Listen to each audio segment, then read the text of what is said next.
I am so glad you convinced me that the family car should be the Defender 110. It is so beautiful inside. It's so comfortable and it just feels indestructible. Yes, it really is. I've been waiting a long time for the new model to come out. The Defender 110, I'm telling you, it's my favorite car of all times. It's my third one. You know, I have stories of going off road. The guy managed the group. He was like, "What are you doing in this beautiful car?" I'm like, "I'm going off road." He's like, "Are you sure? Because you can use one of ours." And then they look like Mad Max cars. I'm like, no, we're going to do this. And he was shocked. Wow. Well, it's great because the Defender has been reimagined for 21st century adventure, and its unparalleled off-road ability as well as its robust interior are invaluable whether you're headed towards uncharted territory or just a weekend of exploration. The Defender 110 tackles challenging surroundings with absolute confidence. The SUV conveys strength outside and in, featuring peerless technology like an intuitive driver display and an award-winning infotainment system. That's my favorite part, to keep you connected no matter where the journey takes you. Adventure is unique to everyone, and so is the Defender. Choose from the two-door Defender 90, the four-door Defender 110, or the larger Defender 130 with the ability to seat up to 8 passengers. You'll find uncompromising performance in all three. So pack up and go even further with the Defender 110. Learn more at LandRoverUSA.com/Defender. These days, we're all investors, trying to be smart with our money despite our worst impulses. But at iShares, we believe that deep down inside of every investor is a better investor. One that's just waiting to be let out. Explore iShares ETFs and insights and let your best investor out. Visit iShares.com for more information.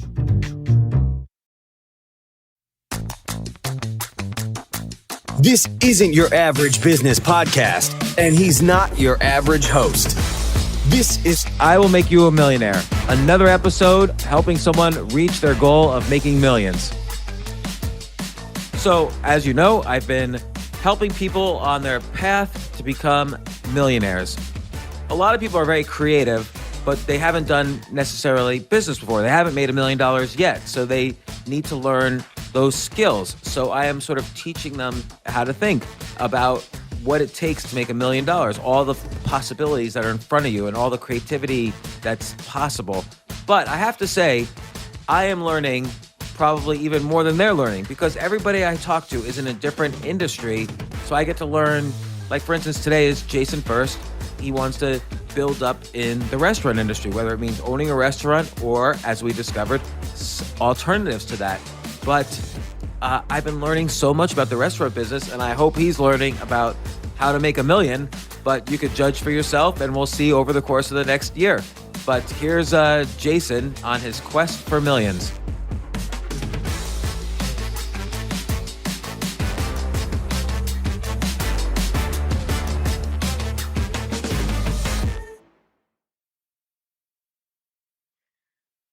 So quietly, Jay is going to become like the first time Jay plays chess, he's going to beat like every master. Yeah. So, the underdog, you know? Right. Get all the lessons. Do you not play at all, Jay? I know how to play, but I'm not like tactics and opening. I just play for fun. Yeah. Yeah. So I think this lesson was good because I've been thinking a lot about blunders. But I think the relationship between blunders and strategic plans is more important than I realize. And thinking in terms of these long-range strategic plans, as well as, like, I like the way you're thinking with, hey, let's set up as many accents as possible. That's the way I like to play. And, but when it's in conjunction with a strategic plan, there's almost no chance to blunder when that's happening. Right. Or it's hard. I also found my level of exhaustion has a direct correlation with the amount of blunders I make. Yeah. And even and even calculation, it creates exhaustion. So if you can make moves that fit in with, you know, well-known plans or well thought out plans, you don't have to calculate as much and you can save that energy for later in the game when it's time to destroy the opponent. You just want to make sure you don't blunder, but the more you're thinking in terms of plans, the less chance to blunder. Yeah. I've been blundering a lot lately, so need a Me too. Everybody. strategic. There are some days I blunder and I'm like, what the fuck is going on? I just lost 200 rating points in blunders. And then other days I don't blunder. And it's random. We're playing faster chess than a long range chess. So you're going to blunder more. Yeah. I mean, I was in restaurants for like 14 hours yesterday. So I got home and I was playing those games at like 1 because I'm obsessed with chess and I think about it all day long while I'm working. And I'm like, get home. I need to get a little bit of chess in and I just play stupid. Well, but that game was a good game. That's why I'm saying, I wouldn't even worry so much about, and I know this is easy for me to say because I don't follow this advice, but I wouldn't worry so much about the loss when you're learning good strategic things and you played I find when I first start playing, let's say I lose a game that I was winning, I'm like, okay, that was fine. I was playing at 2300 and I came up with a good plan that I now know and I was winning, but I lost at the end, whatever. Then the second game, okay, same thing. Third game, what the? Fourth game, Robin, did something happen to my IQ? Am I going crazy? And I have to remember too that, in the long run, the goal is to just have a better understanding of chess and then the ratings will come when that happens, no matter what. Right. My dad he says, I can't, I'm like, just play more games against real people. And he's like, I just can't take the losing, which I don't mind losing. I more mind making stupid mistakes that I know better. It's about me, not about my opponent. So if I get outplayed, I have no problem with that. I feel like I learned something. That's amazing. That's really what I'm doing it for anyway. But I play my 1 minute.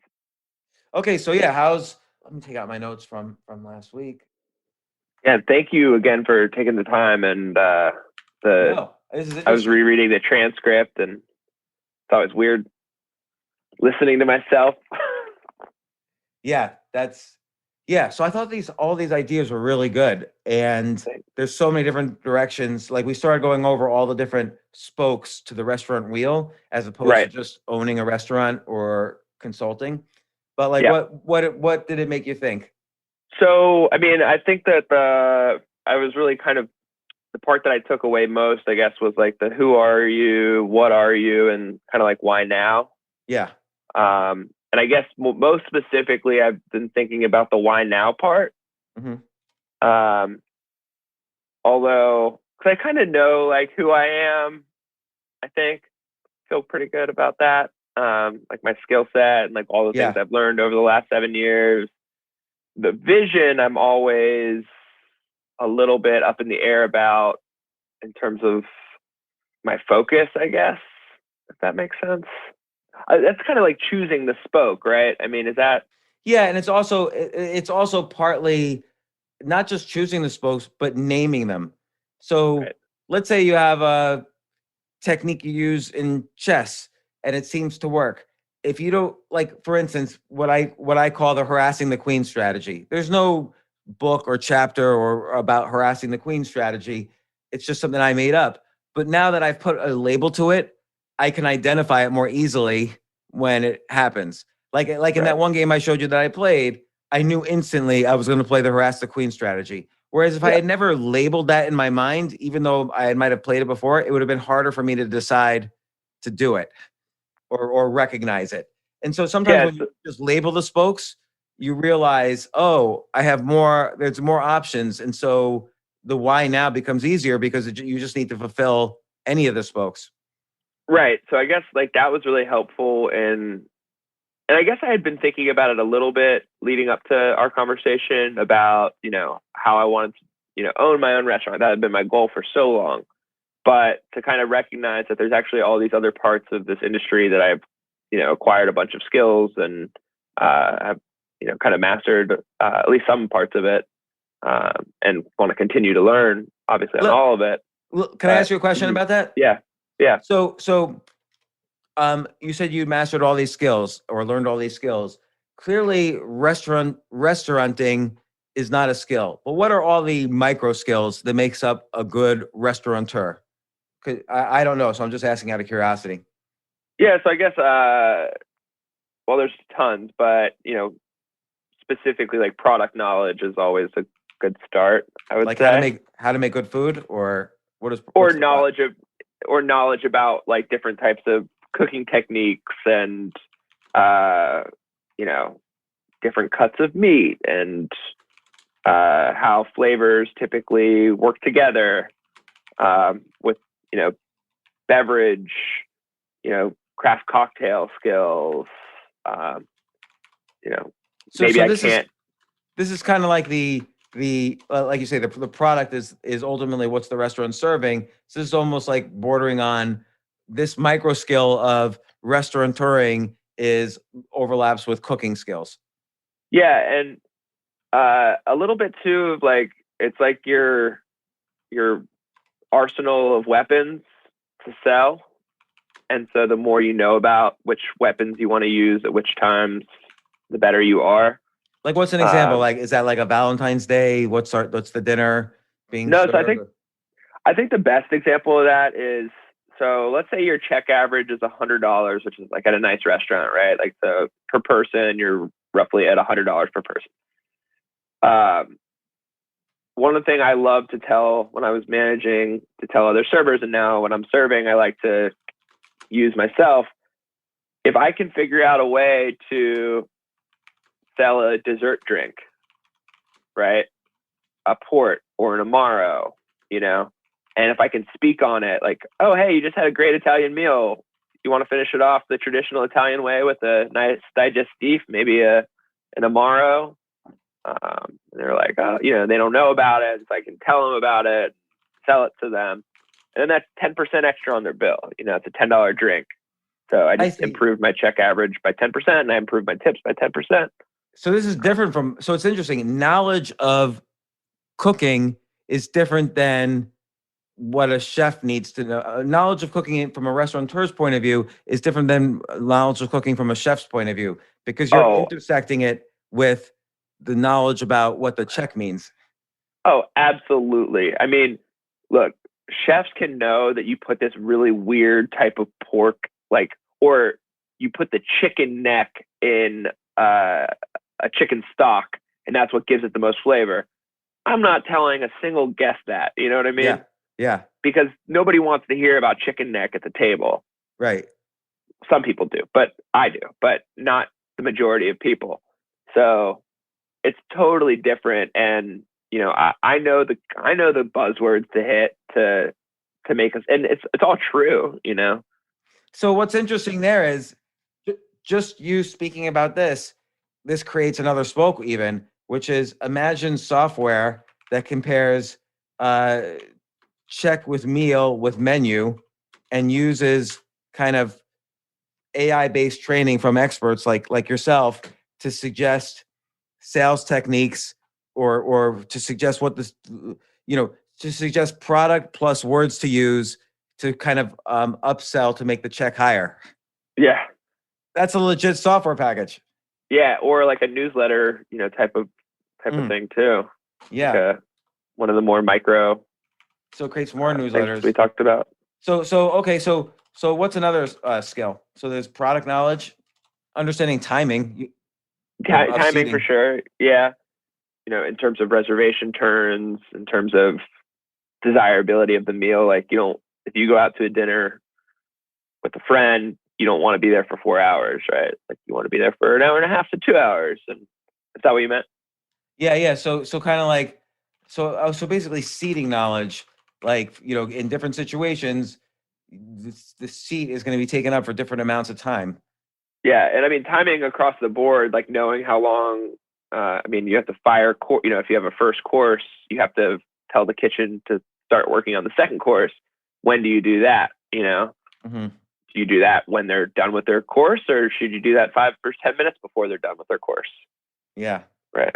And it's different for every type of cuisine, so I can tell you to cook a 8-ounce filet medium rare, it'll take about 20 minutes on a wood fire grill, or 15 minutes, because you need to rest it, you need to put it back on, flash it, so there's all sorts of stuff there. What's another micro skill?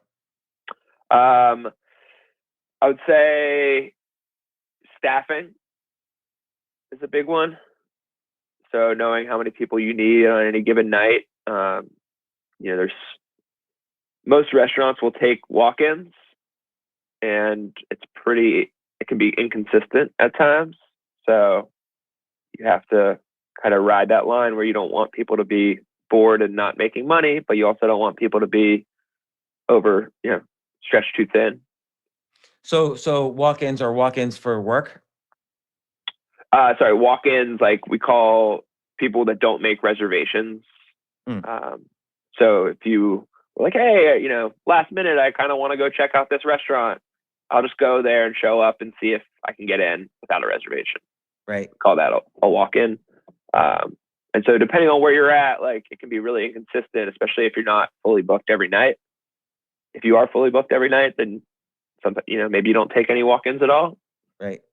But I've worked at both places that are at full capacity every single night, no matter what, and also places that have empty tables on most nights. And then it's harder to manage the empty tables on most nights restaurants than it is the full ones. How important is the list of influential people like building a network, having a skill of building a network so that you can get people into the restaurant? I mean, I personally think it's huge. Mm-hmm. There's a lot of debate about that, I would say.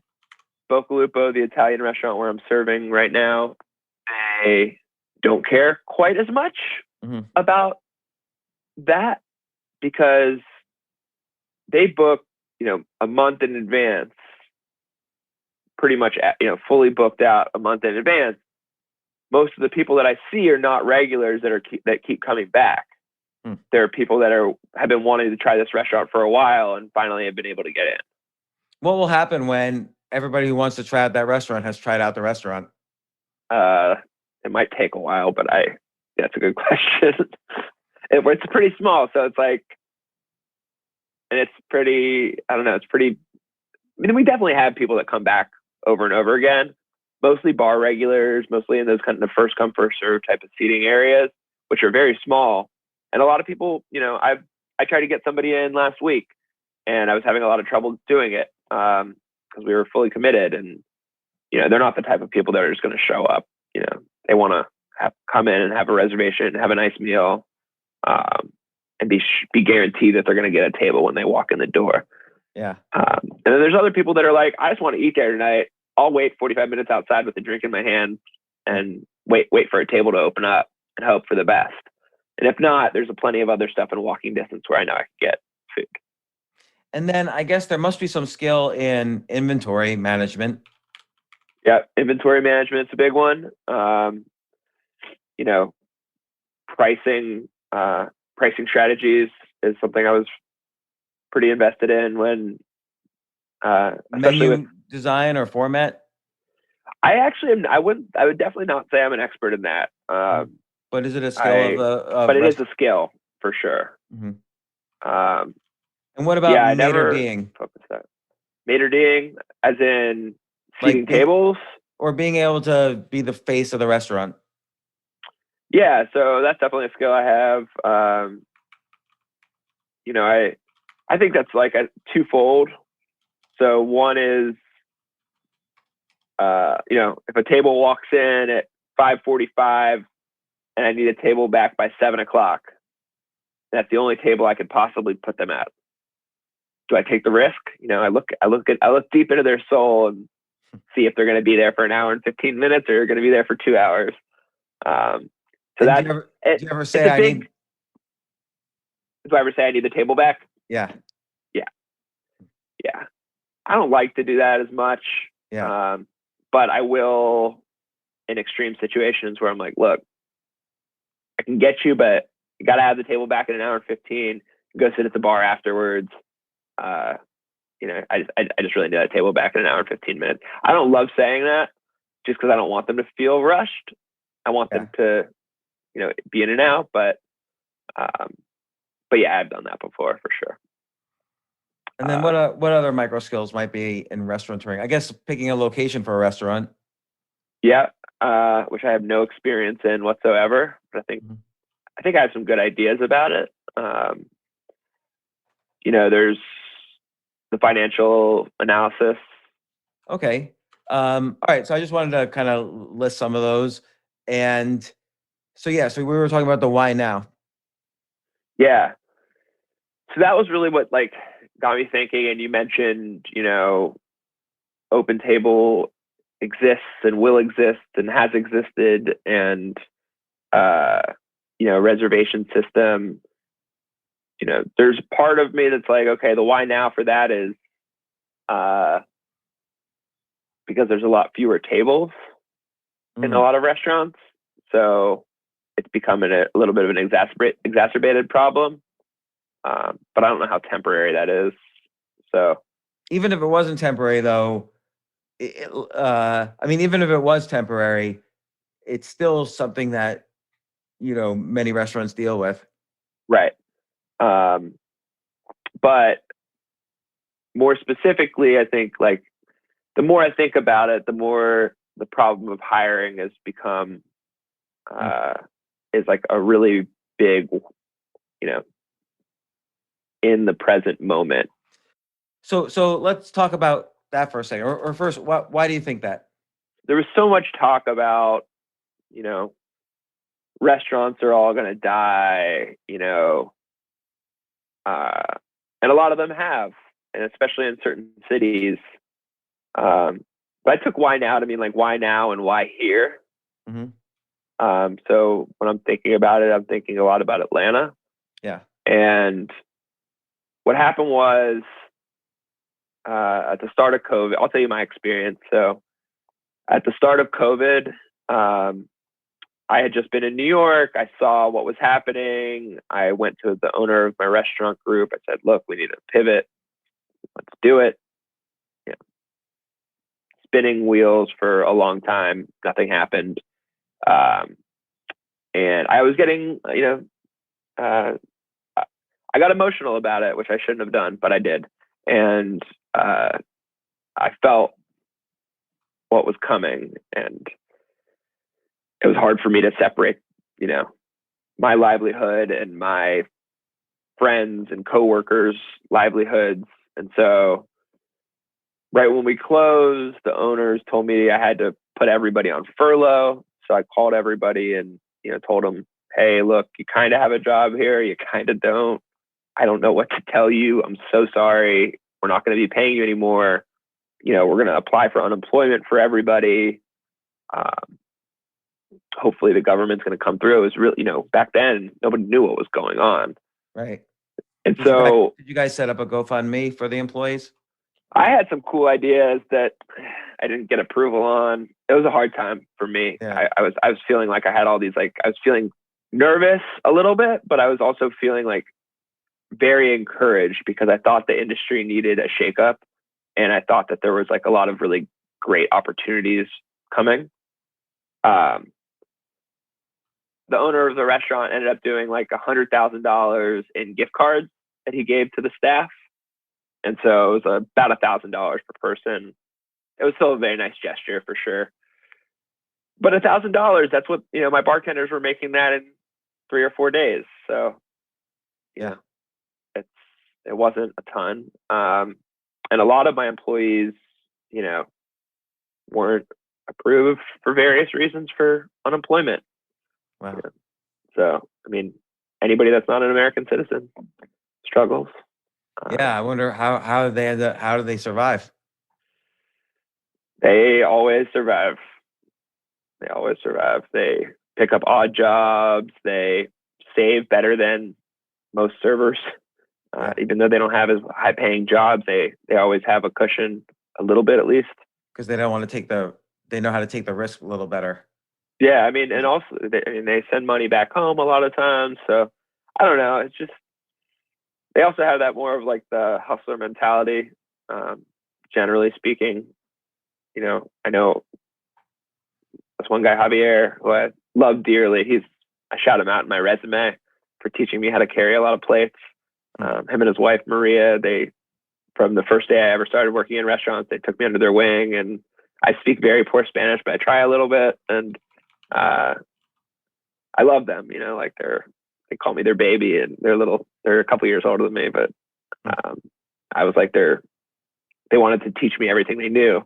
And that is their hospitality more than most, even though they don't speak great English. They want to take care of people. They want to serve people. And they work so hard. You just reminded me too, waiter skills are obviously an important micro skill. Oh, I mean, we just scratched the surface, really. Yeah. I mean, there's so many different little skills that you kind of pick up along the way, and some are more important than others, but they all kind of complete the whole picture of hospitality, I guess.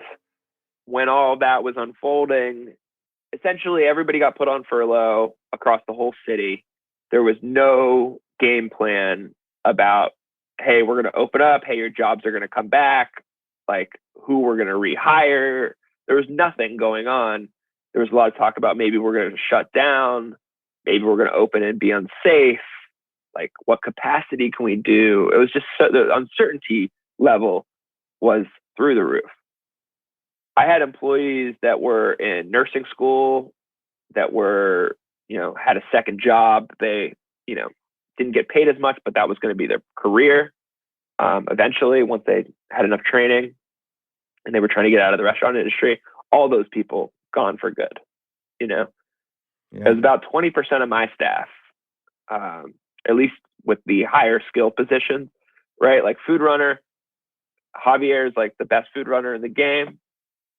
Best to ever do it, in my opinion. And that's a skill of its own. But, as much as I wanted him to become a server and try to train him up, he never was interested. And, it would have been hard for him to just language barrier wise. He should move to Miami. Get to that point. Yeah. Miami, everyone speaks Spanish. Yeah. So that's true. He likes Atlanta. Yeah. He had some kids here. So he's been here for a long time. And I don't think he wants to do that. He just likes running food, and to be honest with you, my favorite job I ever had was running food. So running food is just taking the food to the table from the kitchen? From the kitchen to the table. You've never seen customers so happy. Yeah. That's when they get their food. That's the happiest they are all night. So yeah, that's true. So you get to see them then, and I love that job. I only had it for a month, but I really did like that job. You don't get paid enough though, so it's hard to do. But yeah, so about 20-25%, I would say, of the whole industry left permanently or semi-permanently. Yeah, the only reason why it's somewhere in between semi-permanently and permanently is that a lot of people are not coming back because they found something else to do during this past year. And the next generation is not yet trained. So it actually is a little bit more than a semi-permanent problem. Yeah, and there's a lot. I mean, the restaurant industry does not look good right now.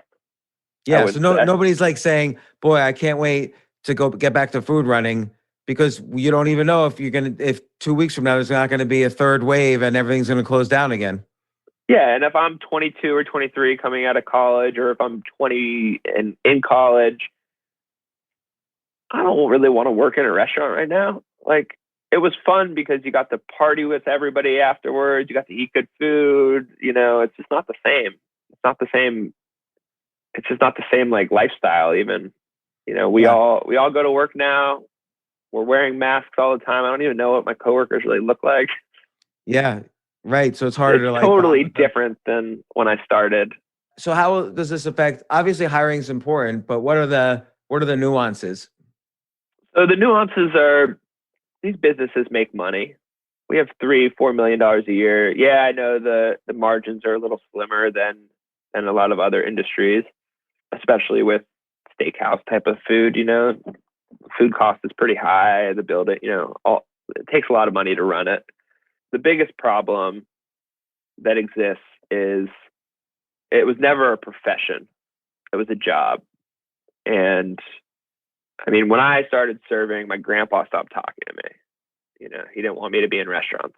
He passed away, and it was sad for me because we didn't have a great relationship at the end, even though we had a great relationship for most of my life, because he was so adamant that I not go into restaurants. Wow. And I loved it. And I saw the potential. I see the potential now. I saw it then. I was like, this is just poorly run. He said, oh, there's it's a cash business. You can't trust employees. Don't ever go into that because everybody's gonna steal from you. That's true to this day. Bartenders are stealing. I mean, not at my jobs currently, but I still know it to be a fact in the industry. It draws a certain type of crowd because it is a kind of gig industry. Yeah. It is super fun. There is a high level of mastery of all these different skills. And, you can have some autonomy depending on what you're, all the things that I think make a career great or exciting or make me want to do it. I think they can exist pretty easily with some pretty, not huge changes, but everybody's just kind of stuck in the ways that they think about hiring. So, for example, at my current job, this place called the Chastain. It's an amazing restaurant. Chris Grossman is like the most highly touted chef to come out of Atlanta in the last 20 years, probably. Super talented guy. Chris Grossman. The Chastain is where he's at now. He was at Atlas. Another restaurant called Aria, both fine dining in Atlanta. He was at the French Laundry in between. So he's got some serious chops. And now he's a partial owner of the restaurant. And, they're doing the same stuff that every restaurant has always tried to do in terms of hiring. So they offer $100 as a referral fee, for if you can get a server in or a bartender or whatever. And how often do they need new people? Always. I have not been there a day when they haven't asked me, "Hey, Jason, do you know anybody? Can I get a food runner? Do you know a server? We're looking for 5 cooks." So if they had like a software solution where instead of saying, "Hey, Jason, do you know XYZ?" and hoping to God that you do know someone who's available right then magically, if they had a software solution, they could at the very least also use that. Yeah, I mean, they're using LinkedIn, they're using Indeed, they're using Facebook, they're using every method they possibly can think of. These are very good paying server jobs, very good paying, like $200-300 a night for 7 hours of not super hard work, which is pretty solid in this industry. Oh my God, the menu looks great. Yeah, it's killer. Oh man, I want this potato and bacon crusted Georgia mountain trout. That's That's his specialty dish. Really? Oh, I love that. I love the sound of that. Yeah. We do like this. There's a 22. It's not on the menu. It's like a 24-ounce dry age ribeye. Why does he crust it with potato as opposed to breadcrumbs? It's a good question. I'm still learning the menu a little bit. I started there not too long ago, and I haven't served there yet. But that is a good question that I will find out the answer to. So interesting.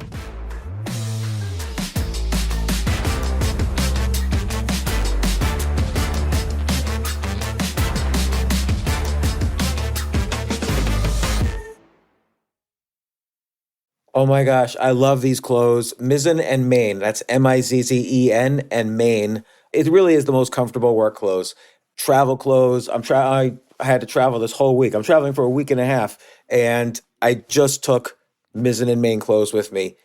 Close out 2023 in style with comfortable, breathable, packable, and machine washable pieces from Mizzen and Main.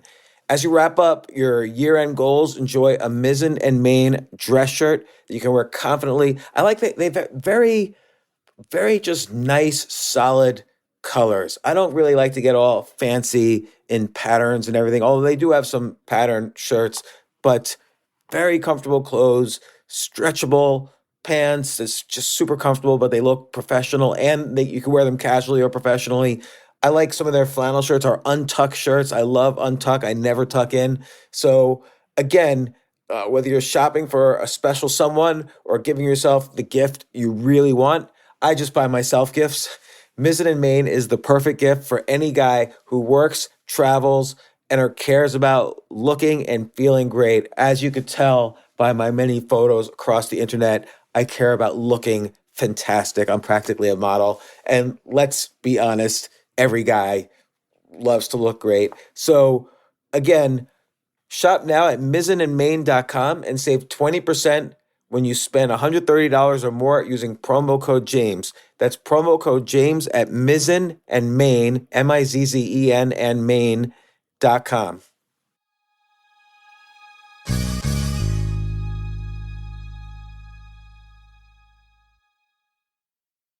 You know what I love about fantasy sports is that even though I'm not going to be a great basketball player or a baseball player or a football player or whatever, I feel like I get to participate and make decisions and use my knowledge of these different leagues or these different sports to compete. So it's like I can pick my team or I can pick my favorite players and I could use my knowledge to make predictions and maybe even make money. So with the basketball season here, you can now pick combo projections across football and basketball from the Specials League on Prize Picks. This is a league created specifically for combo projections that include two or more players from different sports or leagues. Want to play alongside some of Prize Picks' favorite players like rapper Meek Mill and comedian Andrew Schultz, who's also been a guest on this podcast, and I've been a guest on his? You can now find community plays under the promos tab of the app to view entries for some of the biggest names in the Prize Picks community each week. Look, Prize Picks even offers a reboot policy so that your entries stay in play even if one of your players gets injured. For football and basketball games, if you have a player who exits the game in the first half and does not return in the second, that player is rebooted. Prize Picks is the only daily fantasy sports platform with an injury insurance policy. What? So I love playing it. I love anywhere where I can use analytical ability with my interests to demonstrate some skill and maybe make some money. And I like the game-like aspect. I do wish they had chess as a category on prizepicks.com, but I'll settle for what they've got. Maybe I should make my own fantasy chess league. But in any case, I love Prize Picks. Go to prizepicks.com/James. Use code James for a first deposit match up to $100. That's the easiest $100 you're ever going to make. So that's prizepicks.com/James and use code James. Daily fantasy sports made easy.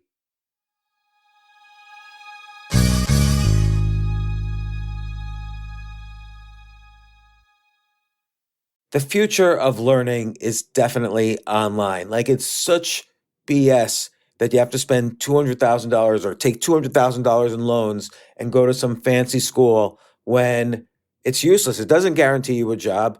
Most employers, including me, do not care about degrees or grades or anything like that. We want to care that you love what you're doing, that you know what you're doing, in some cases that you have experience or that you're willing to learn.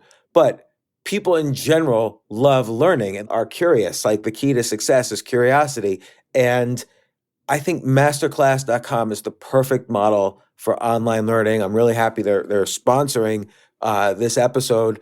If you're going to give a gift, give the gift of learning. Masterclass makes a meaningful gift this season for you and anyone on your list, because both of you can learn from the best to become your best, from leadership to effective communication to cooking.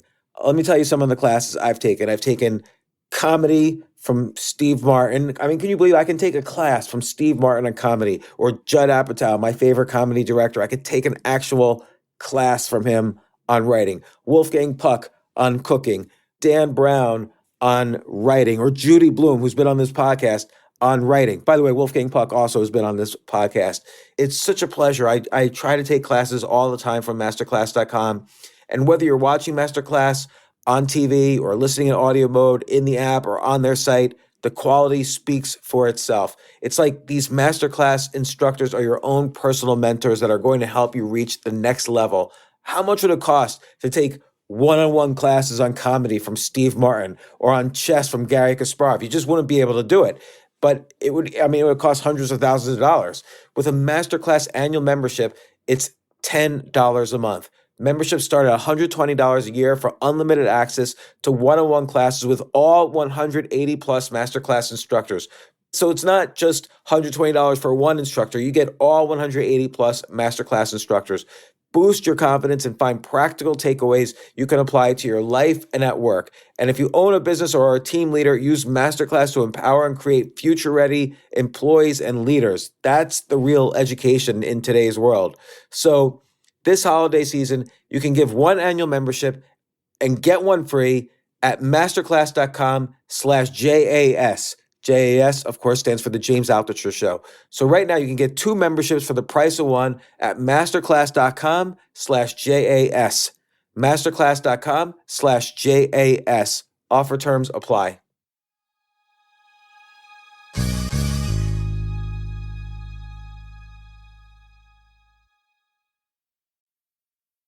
All right, so let's think about this. Like, what is a software solution? Like, what would be better than Indeed? I mean, the problem with Indeed or LinkedIn is that you're running into a billion people when you're trying to find 10 out of a billion people who want a job as a waiter in Atlanta.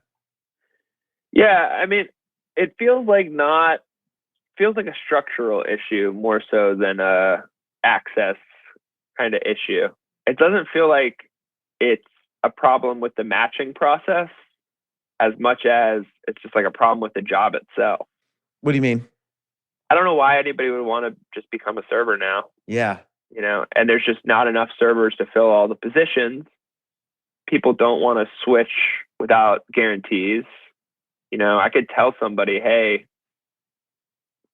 you can make $300 here a night instead of the $220 you're making. They may believe me, they may not, but they're not willing to switch from their 220 and the off chance that I'm lying or wrong. Yeah. So it's hard. It's a hard number. It's hard to guarantee. They know that the second, let's say, God forbid, there's a variant that makes the vaccine useless and we have to go back. They know what's going to happen and everybody will be, back on furlough and hopefully the government does the right thing. It's just kind of a shitty, I don't know. Yeah, and the government, there'll be pressure at some point that the government can't do it forever. Structurally, there's a breakdown in the system itself, like how people choose to be in the system and then discovery of those people who choose to be in it. So is there a solution? I think so. I think, professionalize it, make it a career instead of a gig. And I don't actually know this, but maybe I'm sure you have some insight. When other industries have a lack of workers, do they try to branch out from people that, servers don't need to be, they don't need to be servers. If I could get maybe car salesmen or, other type of salespeople to become servers, I'm sure other industries have done that. I know real estate agents are often former servers. Yeah. Why can't we get real estate agents to become servers? Why is it always one way? It's always people leaving restaurants to go to do other things. Yeah. What's interesting is, like, take real estate agents. Real estate agents are, and many professions are licensed, are like, to be a waiter, there's no license, right? Yeah. Well, and most of the time, yeah. And so sometimes I wonder, you need a pouring permit. I wonder if you can create some kind of hierarchy, some sort of licensing system so that someone's always a waiter once they're a waiter because they've gotten their second degree certificate and they go back for continuing education somehow. And so there's always a list to draw upon because you know who all the certified people are because it's an industry now. It's a licensed industry. I wonder would people be interested in, hey, get your, stand out above the rest, get your, restaurant certificate so you could work in the restaurant industry and at any time. You're first in line in the restaurant industry. Yeah, and I love that idea, and I thought that should be a thing for a long time because, I think, but right now, nobody would ever go to become yeah, go to any school to be a server because you can just get any job you want. There's no barrier now. Yeah. But yeah, I mean, absolutely, like that should be a thing, and restaurants should agree to pay more for those people, but restaurants don't pay anything for servers as is now. How many emails? Loyalty. How many email addresses do you have just from your own personal connections and stuff of people who are servers? how many email addresses of servers do I have? Yeah. Ooh. Honestly, probably not a ton. 50. Okay. So Seven, it's a maybe 100. But so what if I'm just thinking out loud, I haven't thought through this idea at all. What if you were to email all those 50 people and say, listen, I want to build a list for the restaurant industry, which is about to come back strongly, you know, of all the servers in the industry I know. And so this way it's easy for them to find jobs once the jobs are needed. And then I'm also going to go to all the restaurant owners and, on a regular basis, see what jobs they need. Because I feel like and you're just being totally honest with the people you email. So you email these 50 people and you say, can you email all the servers you know and ask them to send me an email? So this way, then let's say you go from 50 email addresses to 1,000, hypothetically. I'm just making this up. I don't know. yeah. You might need to have incentives for them to do it. So we could think about that down the road. Like maybe they get cut in on the referral fees, depending on, almost like a multi-level marketing thing, but not as schemy. Like, maybe there's a way to track how people are coming to you. But you basically just put together a list. And since every restaurant owner needs servers every day, you go to the restaurant owners and say, listen, I know what you're doing. You're using Indeed.com. So you're hitting software engineers and trying to find servers. Well, I have a list of 12,000 servers in the Atlanta area, and I know who has jobs and at what restaurants and where they worked. And when you need a job, I'll place it and I'll do half your referral fee that you usually give. So $50 instead of $100. So I'm just thinking out loud of like something manually you can do that could later be automated as software. Yeah. So, I like it. I do like the idea. And then just to add to that, once they're on your list, you could send out content, every other day or every day, like, this restaurant, they're looking at opening up another place in, this area, and this restaurant, they just switched their menu. Here's the old one. Here's the new one. Which one do you like better? Let's take a poll, anonymous poll. Like, I wonder if you could have like ongoing content and also create a Facebook group around it so they could communicate with each other. Or maybe you don't want to do that because then it might be too much. Well, maybe you do, maybe you don't. I don't know. Well, there are like some type. We have that Giving Kitchen Facebook page that's specifically for Atlanta, where a lot of service industry people kind of communicate on a whole bunch of different issues, post different things. But I wonder, like, the problem is everybody that wants to leave a restaurant is always scared to leave that restaurant because they kind of know how much money they make consistently. And they're worried that the next place they go, they're going to be the low man on the totem pole.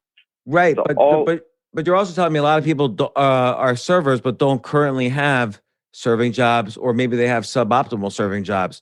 So if you have a list of not 50 people, but 10,000 people, some of those 10,000 are not only ready to work, but they're also good at their job. They weren't just like fired from their last 10 jobs. They're actually good. And so when you have like a list of 10,000, you're much more likely to avoid those problems. Okay. I would think. Yeah. Like, so many on those 10,000, let's say 80% of them will be satisfied with their jobs and they're not going to leave unless there's a significant pay increase. But you increase the chances that you won't have to do a pay increase if you have if you have a higher supply and the demand stays the same, value sort of goes down or stays the same. So the restaurant owner won't have to increase the pay. And I know part of this is to ideally increase the pay, but you're also going to have on your list people who are professionals, and that might just naturally increase the pay. Right. Okay. So I'm just thinking, Do you think, I guess I hadn't really thought about,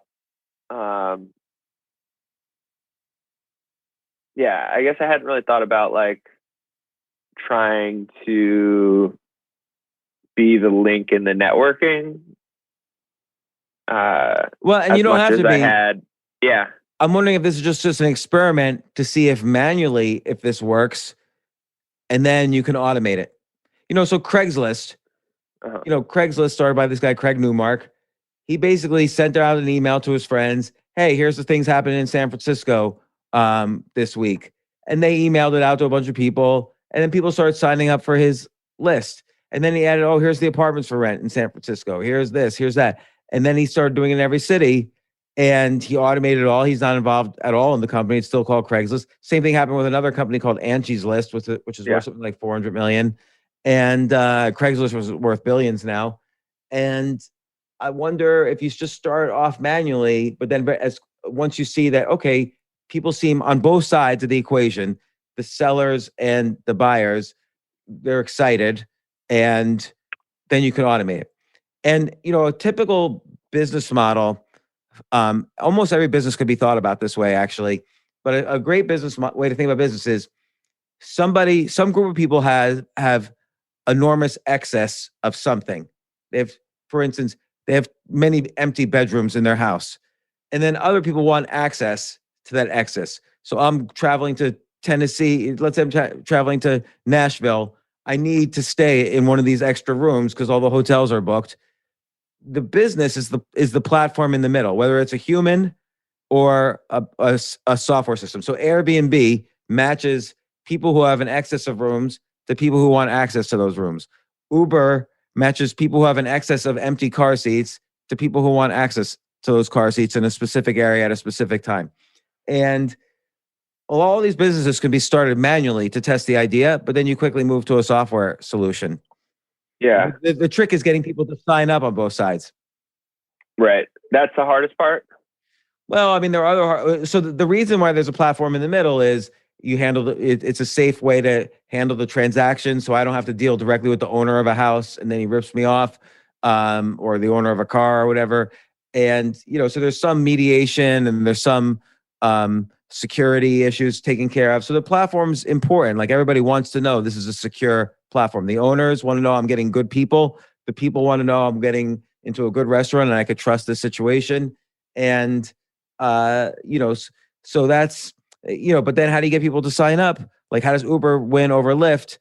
Some of the incentives are monetary. Some of it is the larger you are, the more people will sign up with you because that's how you get business. And so it kind of feeds on itself. There's like a network effect. And you would have the same kind of network effect. So then the initial thing is, how do you get that initial bunch? But you get the initial bunch just because you know the people on both sides and you could think of the right language and the right incentives, or you could experiment a little bit to figure out how to get people to share what you're doing so that other people sign up, both on the owner side and on the server side. Okay. So I'm trying to think about how to ask this in terms of like Airbnb or something similar. So Airbnb, you have the people that have extra rooms or whatever, and then you have people that need a room. So the people that need a room are more like the servers, and the people that have the extra rooms are more like the employers in this analogy. Yeah. So no, actually it's the other way around. So the employees have an excess of basic restaurant skills, and the owners need some restaurant skills working in their restaurant. So the owners are the ones who actually need the excess. Yeah, that makes way more sense. Okay. So what happens when the renters need the room, right? So the owners need the employees, and there's just not enough rooms. Price goes up, right? So the owners need servers, and there's not enough servers. So yeah, they would be willing to pay more. Well, sticking with the Airbnb model, right? People that want to rent a space, there's a lot of them. And the people that have the rooms, there's not as many. Right. So think of like a big event happening in a smaller town. Right. So people would be willing to pay more. Except they're not. They're just unwilling to. And then all they do all day long is complain about how there's no rooms. That's what's happening now. But what will happen to the restaurant in the long run if that continues? Yeah, exactly. So that's the problem I'm interested in. That's what's happening now. But if there could be a system like this, though, allows for short-term spikes in pay and which could come down when business goes back to normal. Because you can say, look, I'm willing to pay $300 if I could just get someone on New Year's Eve working, because I know my liquor bill's gonna be, or my liquor sales are gonna be through the roof. So there could be short-term spikes when they need more people and there's not enough people available. Right. So they might do something like that for like a day or two or whatever, and that might be a thing. Like a temp agency for restaurants could be that could be a thing. But most people don't want that, even, because it is so specialized and by restaurant to restaurant, Yeah. So like, if I'm a great server and you want me to go to the Chastain to be a server for a really busy night, and then I get asked, well, what's with the trout? And I don't have the answer. Like, I just didn't have the answer. Yeah. That's a problem, right? So it's hard to like get all the intricacies of, a restaurant. It's not like I could have a temp do a host position, right? Mm-hmm. But when it comes to all the products that you need to know to be a server, training takes like at least a week. So what's the ideal scenario of a system? So an ideal would be restaurant owners would be willing to pay up for quality, for instance. Yeah, but not even, I don't know what my ideal is. I'm just, all I'm saying is I'm seeing this, there's way more demand for servers than there are actual servers at this point. And there's an unwillingness from restaurants to change the model at all. And so something's going to have to give at some point. Yeah. There will be enough pain to create change at some point. And maybe we haven't hit that yet, but it's coming. Okay. So how can, so we don't know yet. We know this is a big problem. We know you're an expert at it. So it does seem like worth looking into further. So it's a valid spoke. So there's two things we can do. One is just we could put a pin in that and start exploring the next spoke. So we're going for breadth rather than depth at this point, figuring out a bunch of viable things and then starting to see which ones we can explore a little further. I would say the one extra thing we can do here is send out an email, or you could think about how to do this and we could brainstorm this even next time. But how can we send out an email to your friends who are all servers and say, hey, I'm collecting the email addresses of basically every good server in Atlanta. And I only want, I'm sending you an email because I think you're a great server. And I know you know how to analyze who else is a great server. Have them send me an email of all the good servers. And then you can make that same offer to those people who sign up. And you can even set up a website. And I could show you how to do that really easily. There's plenty of sites where you could do that within 5 seconds. You can even set up a website to start collecting all the email addresses. And you could send out all these emails through that website. And so it collects everything through one ecosystem.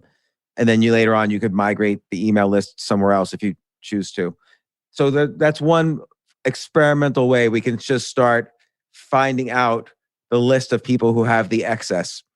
Yeah, I can definitely do that. Like, let's brainstorm on that, because I think that's worth doing, because at the very least, an email, let's say magically you have an email list of 10,000 people in the Atlanta area or in Georgia area who are good servers, and it's 10,000. That email list is going to have more value than just for hiring. For instance, you might be able to sell them a course on,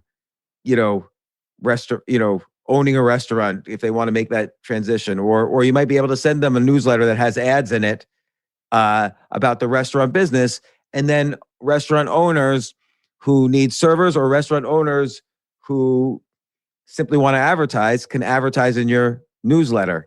Yeah. Or you could potentially offer a higher end product that people would be willing to pay for. And you could do the same thing on the restaurant owner side. Like, you could say, hey, I'm putting together this email list of all servers. if you're interested in communicating to my list, you can sign up, and it's a $100 a month subscription or a $50 a month subscription, something. And you can have a separate list of restaurant owners, and they'd be willing to pay because it's so valuable to them to have access to 10,000 servers. So yeah, that's great. So and even it makes a lot of sense too, because I'm like, I feel like and I think you picked up on it without me realizing it, but like there's more value in the really good quality people than what they're currently valued at. So I see like there's upside for them regardless of how, whether it's getting them in front of the right employers or being able to send them information about restaurants and somehow advertise to them. But right, because if someone's a good server, a lot of their friends who are not in the restaurant business are going to ask, "Hey, what's a good new hot restaurant to eat at?" Right. And, like they're influencers. Like I bet you get asked that more than I get asked that. No one ever asks me what's a good restaurant to eat at. But how many times a month would you say someone asks you what's a good restaurant to eat at? 100 at least. I mean, I talk about it all the time at my restaurant. Right. So I get asked 0 times. So there's definitely, because you are a professional at this, and people recognize that there is a quality spectrum in it, then we just proved it. I get asked 0 times, you get asked hundreds of times. I'm at one end of the spectrum, you're at the other end of the spectrum. So it makes sense there should be this one difference. There probably isn't a difference in how many people ask us, "Hey, what's a good sports event I can go to this weekend?" It's probably little spectrum difference there, but huge spectrum difference. Roughly 0, yeah. So you get asked 100 times, I get asked 0. So having that list even makes you more like, I always try to think with a business, okay, Google has $1.5 trillion value. And how can I do what Google does? Will I have $1.5 trillion value? Well, I can't do what Google does, but here's what I can do. If you ask me anything, like, "James, do you have any ideas about a book I could write?" I could say, "Well, I don't really, but here's how I would think about it. And here's 10 ideas I've been thinking about. Why don't you see if that works?" And if I just generally live my life that way, as if I were like this personal Google, it will create monetary value for me. Like maybe not $1.5 trillion, but maybe $1 million or $5 million or whatever. And so, or LinkedIn, if you're always asking me, "Hey, I have a friend who needs a job. Do you know anyone?" And I reach out to people I know and say, "Hey, do you know anyone who knows anyone who has a job available for this guy?" And I'm good at that. So I'm like a mini LinkedIn. Again, who knows where the value will be, but I'll probably get some of the $20 billion value of LinkedIn that to accrue to myself personally. So when you act like these high value companies, even personally, it creates value. So what I'm saying is, even manually, if we figure out how you can make this list on both sides, and so you sort of like perform almost like a personal Airbnb type business or personal restaurant specific LinkedIn business, that's automatically some value that accrues to you personally. And then if you productize it by turning it into a software system or automating it in some way, then that actually becomes a real business. Okay. But the first step is to, make it a micro version of one of these successful companies and not necessarily worry about monetizing it like immediately. Right. Definitely not about, but monetizing it can happen pretty quickly, but you don't want to think about monetizing it immediately. Sure. So, I mean, as an example, I don't know if you follow, or maybe I told you this story, but Charlemagne the God, he's a radio host, like an urban. Yeah, I know. Yeah. Oh, so I sent him a bunch of ideas about a book he should write. He said, "Let's do it together." And I resisted at first, but we ended up doing it. It was released the other day, and it's like the best-selling book on Audible right now. And I didn't get paid anything, but if there's opportunities down the road that comes from that, I'll get paid. And if I do that constantly in my life, like sending these ideas out to people, ultimately I make a lot of money. And that's actually what has happened. And so, but some things can happen faster than others, like Craigslist monetized pretty quickly, Airbnb monetized pretty quickly. But I think the list itself has more value even than the initial business idea. We might not even know the right business idea until after you have the list. And so then that's why I'm just thinking the brainstorming here really is, how do you, I think because you're trusted in the industry and you know a bunch of people who are trusted, that's the first step in getting a rather big list.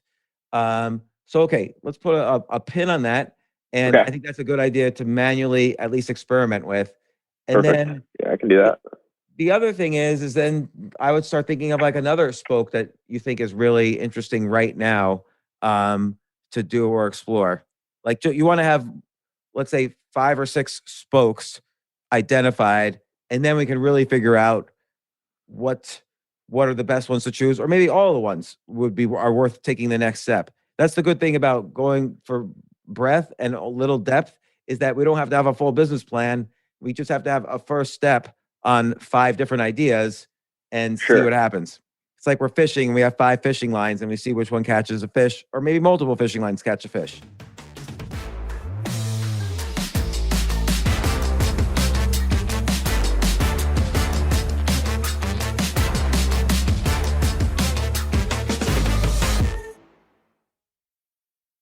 This is such a valuable service for all business owners, big businesses, small businesses, doesn't matter. I wish I had this in the many different businesses that I've started.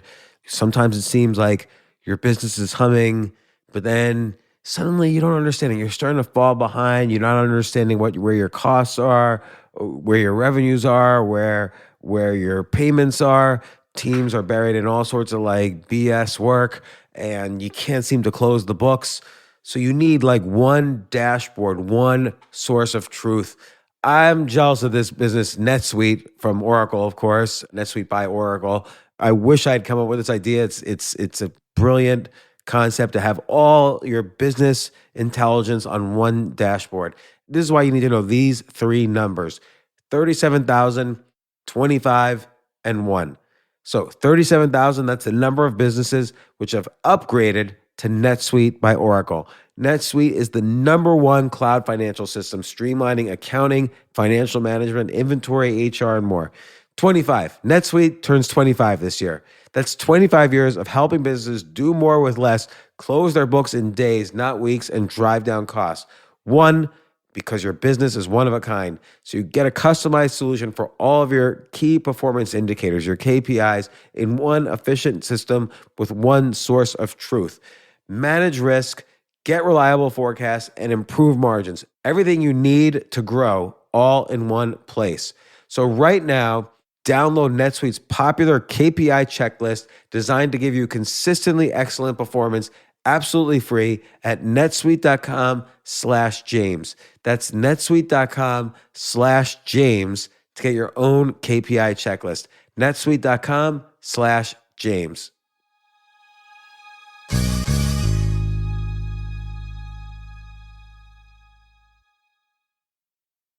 Entresto, sacubitril valsartan tablets, is the #1 heart failure brand prescribed by cardiologists and has helped over 1 million people with heart failure.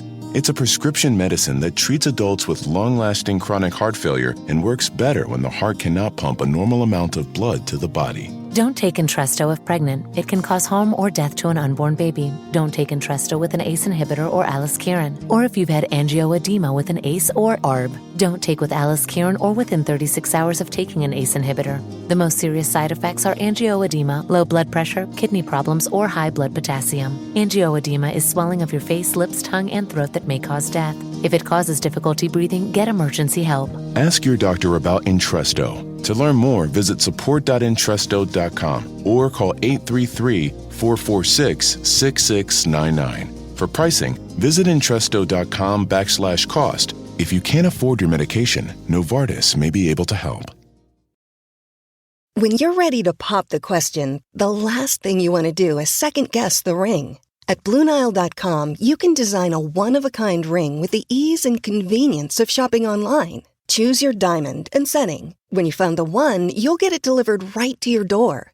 Go to BlueNile.com and use promo code WELCOME to get $50 off your purchase of $500 or more. That's code WELCOME at BlueNile.com for $50 off your purchase. BlueNile.com, code WELCOME. Remember how I was telling you like the lack of communication between the reservation system and the point of sale? Yeah.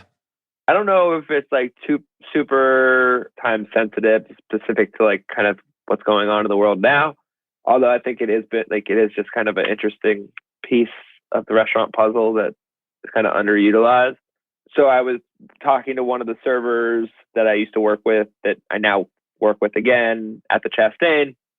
She was telling me that they're supposed to write, so they get the reservation system, James coming in at 7:00. All right, we're going to put him at table 41. We drag him on the iPad to that table. Immediately, once he gets placed there, call it like a dupe or a chit, gets printed. It says your name. It says, maybe you told the host that you're allergic to shellfish and it's your birthday today and we're celebrating your birthday. So the host will go over to the server, say, hey, this is table 41. Here's your chit. Server will read it and say, okay, great. Most of the time, they don't really care unless it's a VIP or a birthday or anniversary or something that they need to be aware of, or obviously dietary restriction.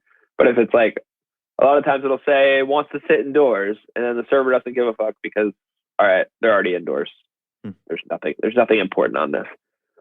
And so what the Chastain is trying to do is getting their servers to put notes on all of the chits and hand them in at the end of the night for the manager with the detailed notes about the table. So like what they like to order, what their temperament was like, if they were like fun and casual or if they were buttoned up and serious, I asked the server, I was like, so how's that working out? She said, I'm pretty sure I'm the only server that's doing it and I'm not doing a very good job of it. And I said, oh, why is that? She goes, it's just so hard to remember. It's not something I'm used to doing. The management doesn't really force us to turn them in at the end of the night. Doesn't kind of make, a huge focus. It's just something that they'd like to do. But it's such a great idea. Yeah. And it's kind of silly that they have to do it so manually when both the point of sale is already a computer and the reservation system is already a computer. You have to have this human taking notes on a piece of paper so that it can go from one to the other. So the reservation system has the chit itself has in data form already all these notes, and we already at the point of sales we know what they ate. So that's the stuff we all know. Now temperament we don't know, but that might not be as important. Like the first step might be, what do they eat? So if they ate a dessert wine, for instance, you could the server could potentially upsell them another more expensive dessert wine. Or if they didn't have a dessert wine when they should have, that's something the server can see. Yeah, and if they had a dessert wine, make sure you ask them if they would like a dessert wine, because a lot of times people aren't just going to order it on their own. But if you ask, if they're prompted, then they will. Yeah, particularly if the last time they ate there, they had one. They could even say I know I was told you ordered a dessert wine. If it's not creepy, I don't know how to do it. But if I was told you ordered a dessert wine last time, we just got a new shipment of blah, blah, blah. Would you like to try that? Or whatever. And pair them with the same server again. So, hey, I remember last time you were here, you got a dessert wine. Even if you don't actually remember, that it happened because you have it there. And they're like, wow, I can't believe what a great memory. Yeah. And so I wonder so right now, what happens to the point of sale data? Do you save that? So I'm most familiar with Aloha, one of the more for fine dining type of restaurants. And that data is saved forever. Toast is the same way. I mean, you can go back months and see what was years and see what was on the table 41 at the first turn. And then if you have the reservation system, you can see who was actually sitting there. So if you had enough time in your day, you could go through and do all of that for sure. So let's see. Aloha, I'm looking them up right now. And actually, the people that started Aloha own the Chastain. Really? Or at least a part of the venture fund that. So it's just point of sale solutions. I think they have Lighthouse now too. They bought a couple of different I think roughly that's pretty similar. So they do have like restaurant loyalty programs. Aloha does? Yeah, they have online ordering systems. They have kitchen production software. So send out fresh, high quality food fast with kitchen production software and hardware designed by the best in the business.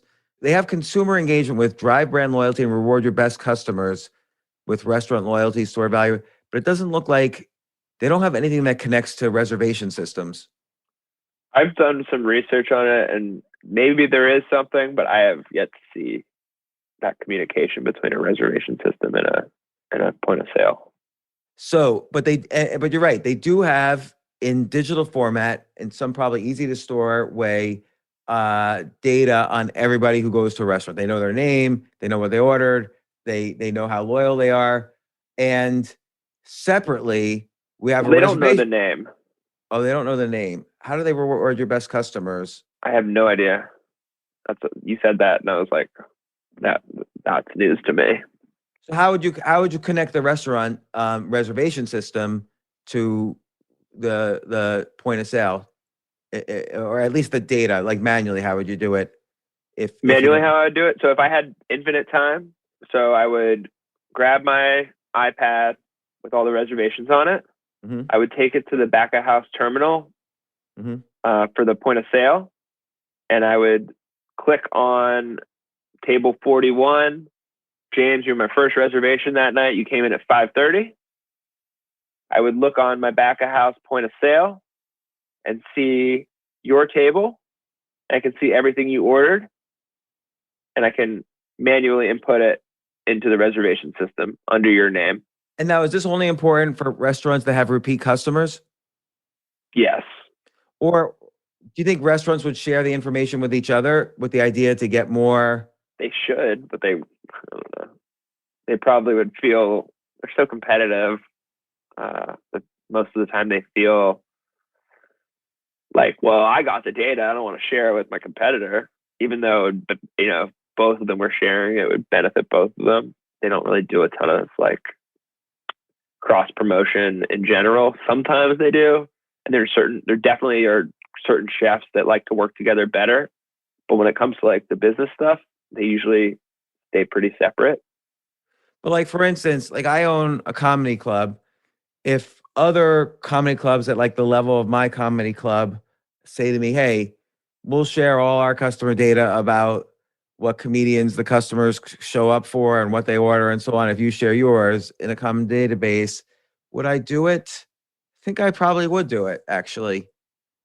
Yeah, but you're much more forward thinking than most restaurateurs. Okay, so here's another thing. What if not only do you combine all this data, so you have it just in case there are a lot of repeat customers, but what if the restaurant then follows everybody on Instagram and tries to friend them all on Facebook and follows them all on Twitter? Because you'll probably be able to find most of them because it's John McEnroe who lives in Atlanta, and you'll see what he looks like, and you might recognize him or whatever. Or there might be only one John McEnroe in Atlanta who seems like the type of person who would go to your restaurant. So you can make some social media outreach too to each one of them after they've been to the restaurant. Yeah.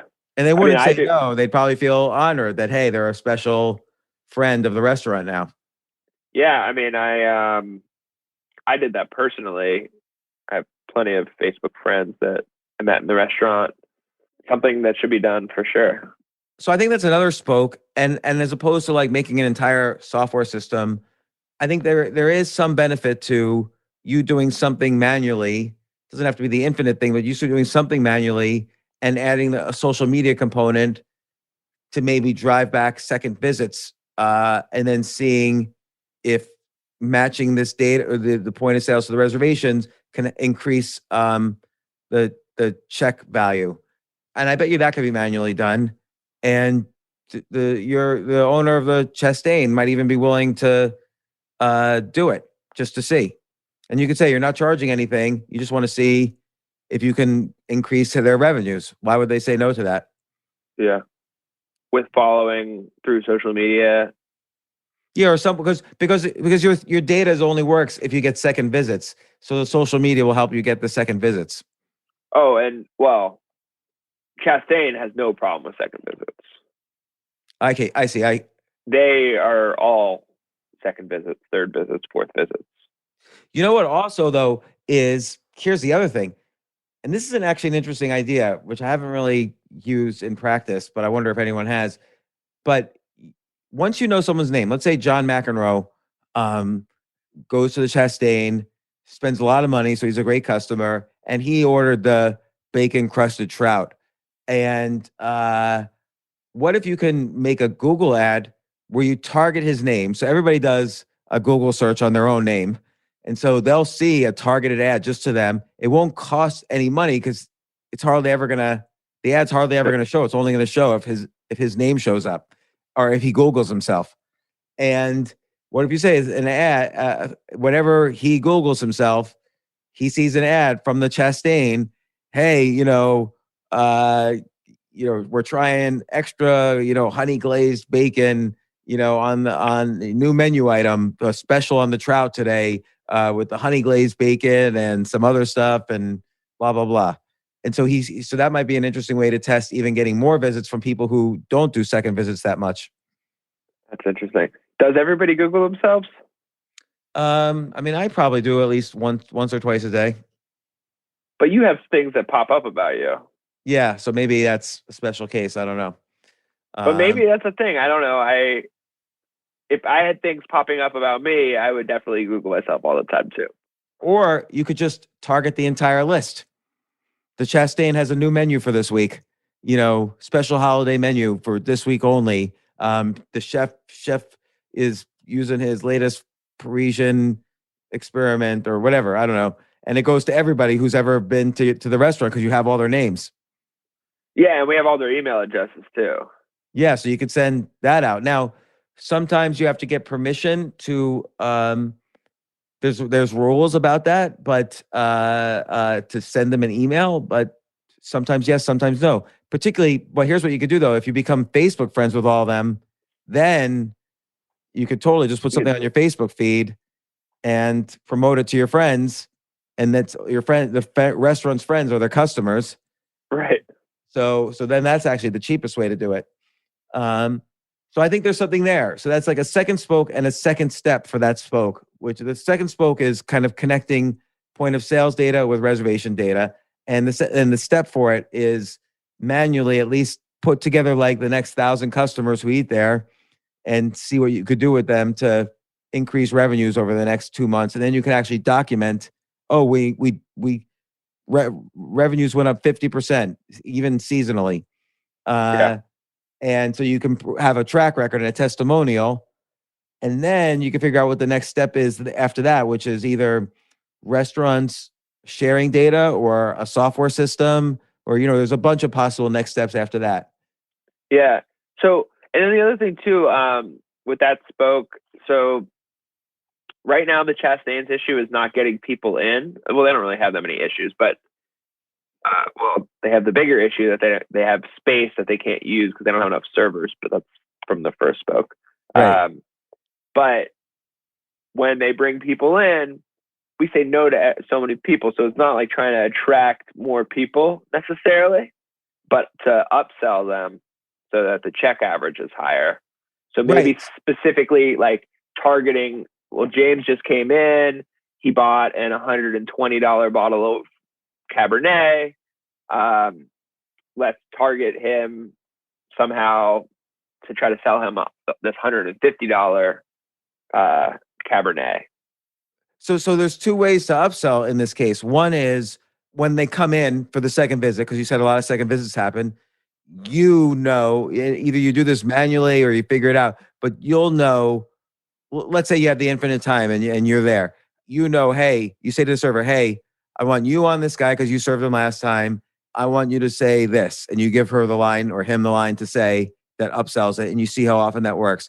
The other thing is that if you know a bunch of people on your list like the $120 wine and you happen to have a $150 wine, you could say some way or other, somehow you target them outside when they're not in the restaurant and say, hey, we just got this really high-end, $160 wine of this, it's the version that you're pretty sure you could upsell them. And then they might even come in for an extra visit just because you've got this wine. Right.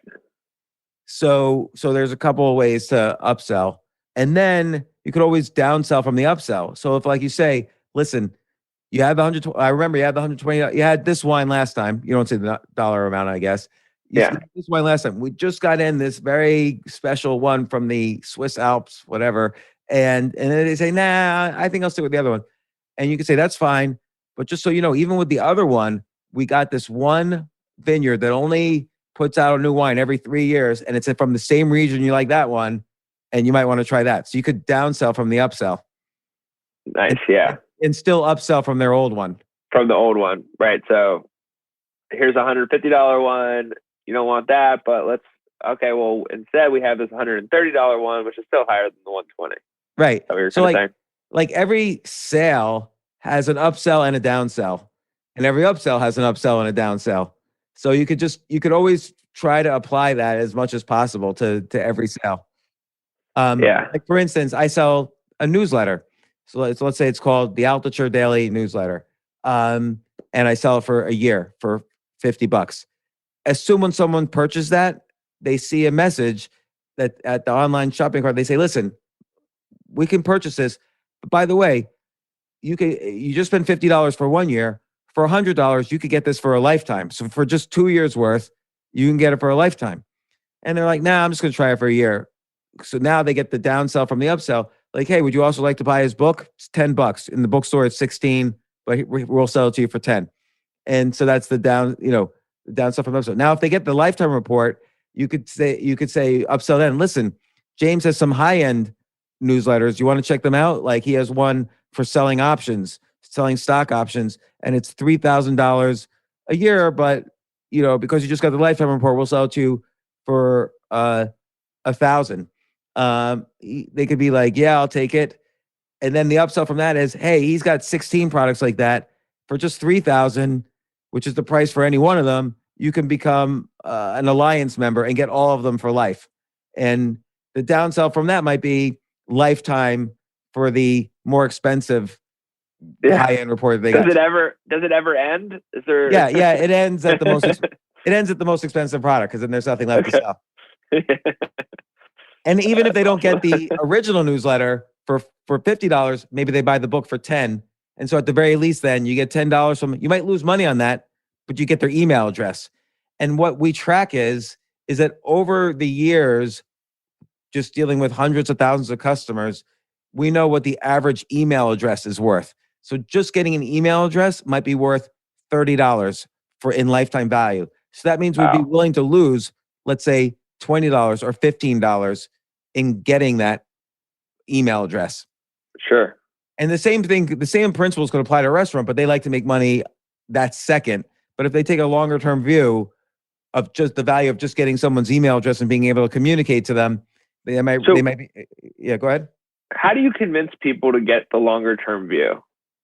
That's what I'm struggling to do most of all. And I think that's like kind of the underlying thing of all of the spokes potentially.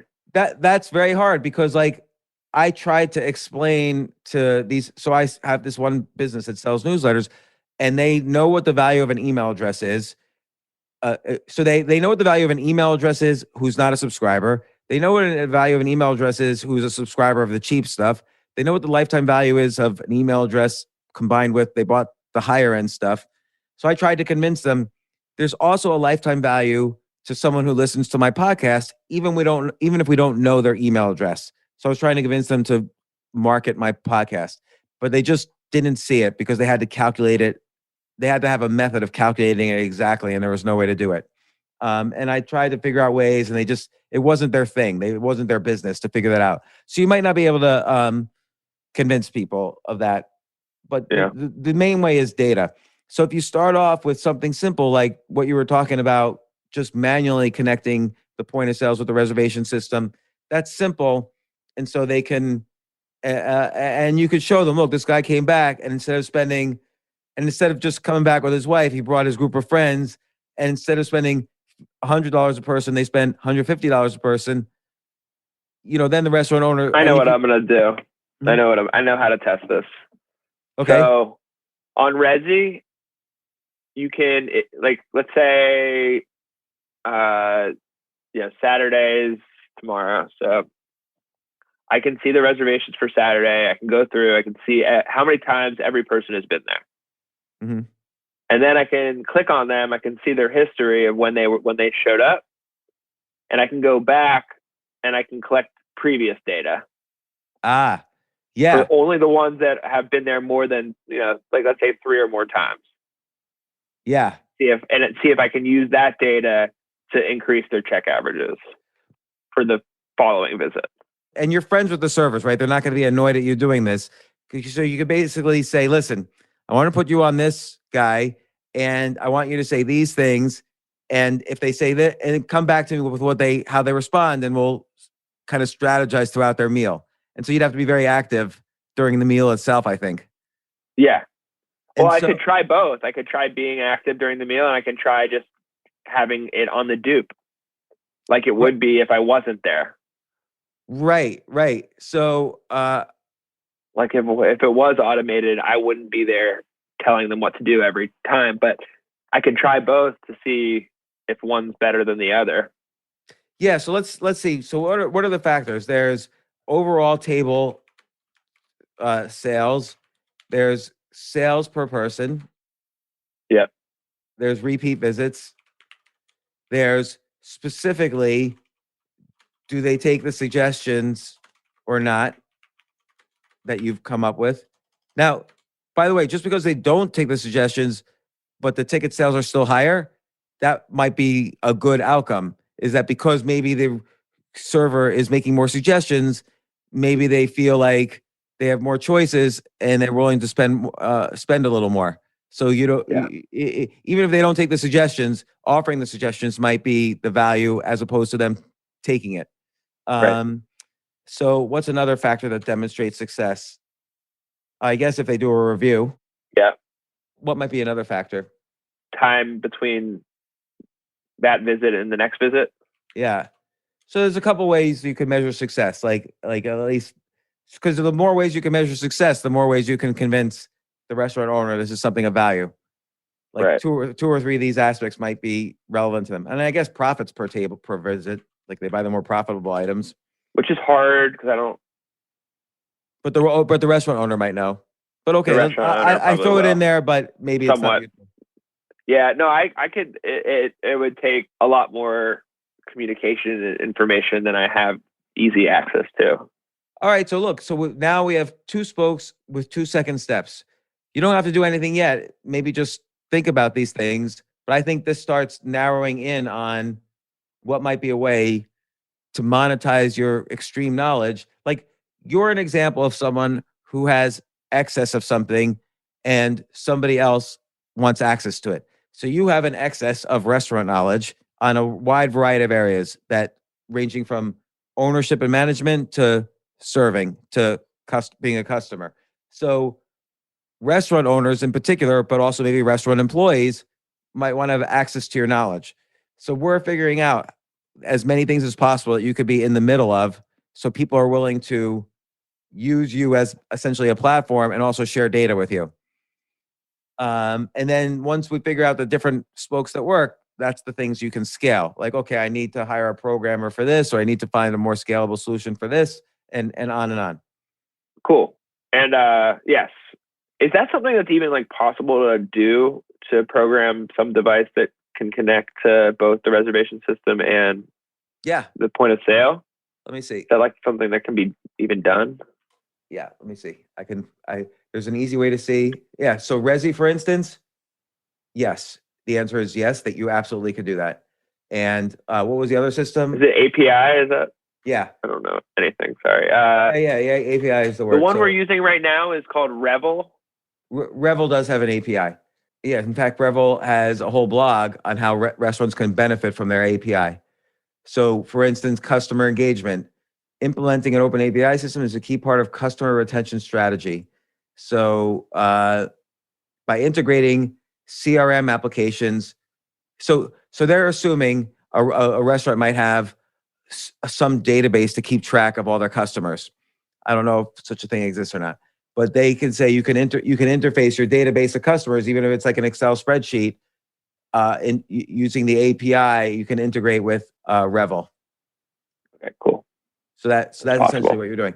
So we might find during the course of this that there are competitors, but competitors are okay. That it just shows that it's a valid business, that there's competitors. Right. And then the next step of knowing there's a competitor is figuring out at least one feature you can offer that they don't offer, which shouldn't be too hard given that you have a lot of knowledge.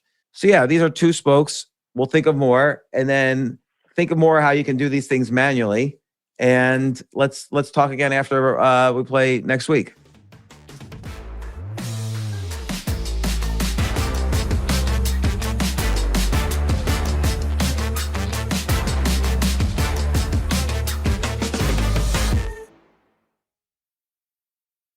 Whether in person or remote, open communication with your doctor is key to managing any condition, including heart failure.